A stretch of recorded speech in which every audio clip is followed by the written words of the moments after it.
Also, y'all, I know I keep pushing this, and I really want to keep pushing because I want to be able to do more for you guys. I want to be able to get, all those hot people, for the truth in game development, like Ken Levine of 2K Games, or, Dan Houser of Rockstar. And it's possible. Trust me, I know a lot of people and a lot of game studios out there, But what needs to happen for me to be able to reach out to all of these people and say, hey, let's do a game development, truth in game development series, or if I could put on, put it out there that you ain't really making it happen in the game industry unless you've done an interview with Blacksmith for truth in game development. I need you guys to show a little bit more support. I know you guys are interested in it because you guys are showing that by clicking and watching the video.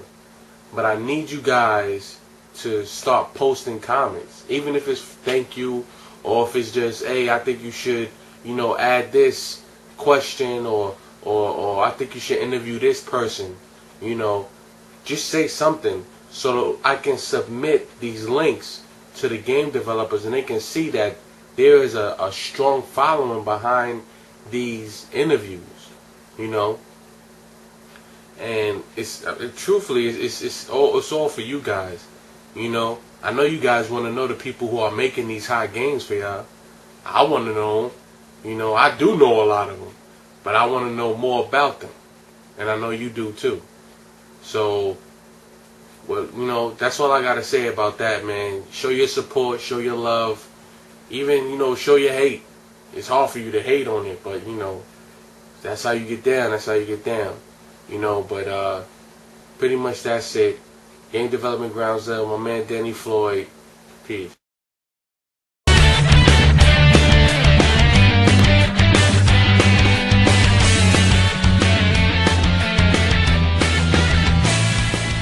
Hello, my name is This, and I'm here to talk to you about these. Specifically, I'm here to talk to you about these, and their untapped potential for this. At first I thought I'd just come in and summarize my paper with a half-assed PowerPoint show, but then I remembered that would bore you almost as much as it would bore me, and I am being graded here, so I hope that this video presentation makes my thesis at least a little more interesting. I guess we'll see. Now, for those of you who are unfamiliar with the whole video game scene, this may not interest you in the least, which is fine. Feel free to plug your ears and imagine I'm talking about Salvador Dali or something. So, video games and storytelling. If you play games, or if you happen to observe them over your significant other's shoulder from time to time, you may have noticed that the nerdy button-mashing toys are telling stories now. Not always especially well, but they are trying. The truth is, video games actually have a great deal of potential as a narrative medium. They have all the audio and visual capabilities of film, and combined with the unlimited possibilities of animation, and all that in an interactive environment, which is unique to games and makes things especially interesting. Now, over the last couple decades, game makers have been exploring that potential and producing some pretty great results. But that said, there's a lot of progress left to make, and unfortunately there are a few obstacles in the way of that progress. But we'll get to that later. Now, if you'll indulge me, let me take you on a nerdy little history lesson, back to the early days of video games when the idea of games telling stories was laughable. You see, back in the day, games could barely establish basic context for themselves, much less tell a story. The graphics were so simple you could barely tell what they represented half the time without looking at the game packaging for a clue. You had two ambiguous blocks passing a smaller ambiguous block back and forth, and that was about all there was to it. The designers had to put pictures of athletes holding paddles and the word Pong really big across the front to help you realize what it was you were actually playing. Of course, things improved over time, and it didn't take long until better hardware allowed games to establish basic context on their own. You even started seeing simple stories, and even a few recognizable characters here and there.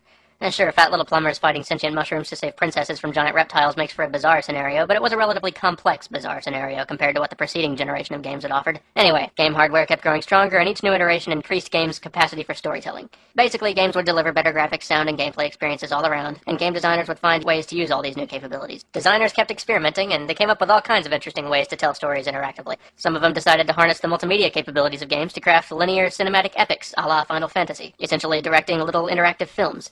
Other designers decided to just build a big open world and set players loose to explore, and let them discover the story at their own pace, such as the Elder Scrolls series and the controversial but still delightfully entertaining Grand Theft Auto games. But I'm starting to ramble, so let's just move on. Anyway, the point I'm clumsily grasping at is that games have evolved drastically over the years in almost every way. Graphics are happily nosediving into the uncanny valley, next-gen game consoles are showering us in 5.1 surround sound glory, and designers are polishing gameplay to a mere shine. But the development of games as a narrative medium has been hitting a couple of snags along the way. Simply put, the majority of games are poorly written. Now, there are exceptions, and some offenders are worse than others, but even games lauded for being literary usually have subpar writing when compared to any other medium out there. Now, if you don't believe me, I got a little test for you. Go look at the DVD rack in your local Best Buy and try to find 10 movies with a solid, well-written, thought-provoking story. I know you're kind of stuck in your chairs listening to me right now, so just use your imagination. But it'd be easy to find the 10 films, right? Now, shuffle over to the video game rack, squeeze past the portly gentleman playing Guitar Hero, and try the same exercise as before. Find 10 games with a solid, well-written, thought-provoking story. As you may have noticed, this is not so easy. So why don't games have the quality of writing that other media seem to have full access to? The first and most obvious problem is that developers are still just trying to figure out how to make well-written games. Believe me, it's not that they aren't trying at all. Trust me, these guys would love nothing better than to deliver the Citizen Kane of games. But you gotta cut them a little slack. They spent years struggling just to tell a story at all with the limited tools they had available to them at the time. And now that they have all the tools they need, they've just now realized that writing well is really, really, really hard. The people making video games may be brilliant designers and artists, but that does not make them capable writers. Now, the commonly accepted writing axiom is that you should write what you know. But many game designers are video game nerds themselves, and this collection of people has a tendency to be inspired by very specific genres of media. The designer of the critically acclaimed hit BioShock once expressed this very concern, saying that most video game people have read one book and seen one movie in their entire life, which is Lord of the Rings and Aliens or some variations of that.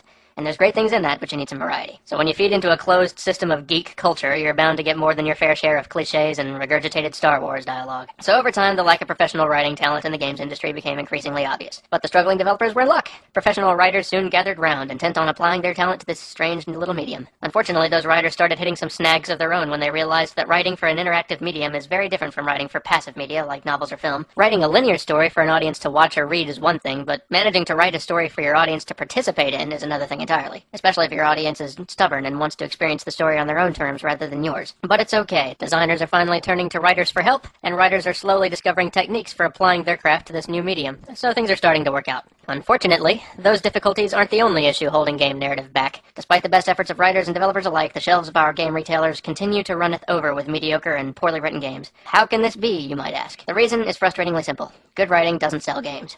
Writing does not translate into money. A quick look at sales charts routinely shows games with barely passable writing in the top 10, while games with excellent writing, they may become critical favorites, but they never even make it on the charts. In fact, from a purely financial perspective, good writing is almost detrimental to a game's success. Now, this trend is probably not going to stop developers from innovating. After all, most game designers are passionate about their medium, and are willing to take some risks to advance it. But a game needs two investing bodies to exist: the developer who creates the game, and the publisher who puts it on the market for sale.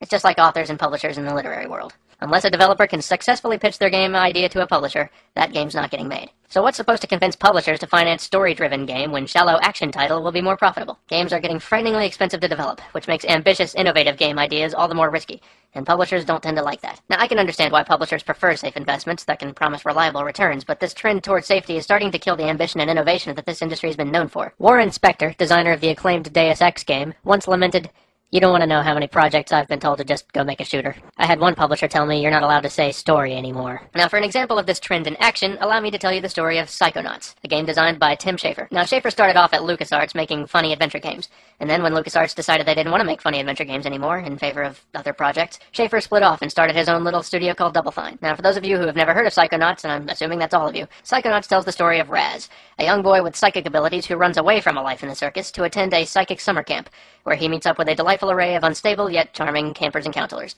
The player controls Raz as he explores the camp, gains new psychic abilities, and discovers a nasty plot to foil. To uncover the details of this plot and to save his fellow campers, he must enter other people's minds, fighting their demons, living their nightmares, literally sorting their emotional baggage, and uncovering their suppressed memories on the astral plane. The really cool part is that each mind you enter is a different level, featuring a unique design suiting the character. Like, for instance, the paranoid conspiracy theorist's mind features a world wrapped all around him, with hidden cameras and G-men at every turn. The stiff control freak's mind is a tight, orderly cube, which threatens to burst into disorder if he does not properly repress and maintain his emotions. It's a genuinely funny game, and it features clever dialogue and exceptional aesthetic design. It's really a shining example of what games can be. Now, originally Microsoft intended to publish Psychonauts as a high-profile release for its Xbox console, but they eventually dropped the game entirely. After months of searching, Schafer finally found Majesco, a new publisher who picked Psychonauts up and released it shortly after. Unfortunately, despite all the praise it received from critics, the game was a complete flop. The losses hit Majesco hard, angering their shareholders and leading their stock to plummet.